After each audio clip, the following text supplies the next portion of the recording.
ఇక మిక్సీ ఆడేసాను, బెల్లము పిండి అన్నీ కలిపి మిక్సీ ఆడేసాను.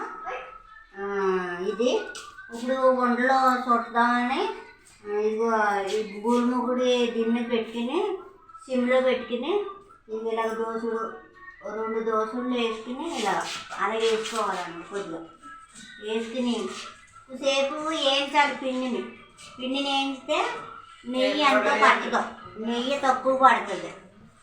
నెయ్యి తక్కువ పట్టి టేస్ట్గా ఉంటుంది. ఓ నెయ్యి వేసుకుంటే ఓ టేస్ట్ ఏం రాదు, సమానంగా వేసుకోవాలి. నెయ్యి ఎక్కువ వేసుకోకూడదు, తక్కువ వేసుకోకూడదు, అలాగా వేయించుకోవాలి. వేయించుకుంటే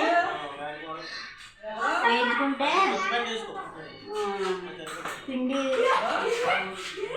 బాగా వేయించుకోవాలన్నమాట.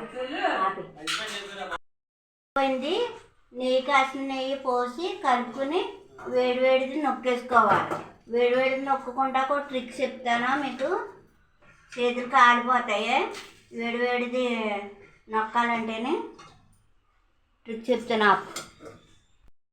తీసుకుని ఇలా కొలత ప్రకారం చేసుకోవాలంటే అదిగో గుంట గరిటె ఇందులో పోసుకుని సరిగ్గా కరెక్ట్గా వచ్చేస్తే వండలో లైన్గా వచ్చేస్తాయి. అలా కాలిపోద్ది ఇదైనా అలా నొక్కుకోవాలి గట్టిగా, చెయ్యిగా ఆడదాం.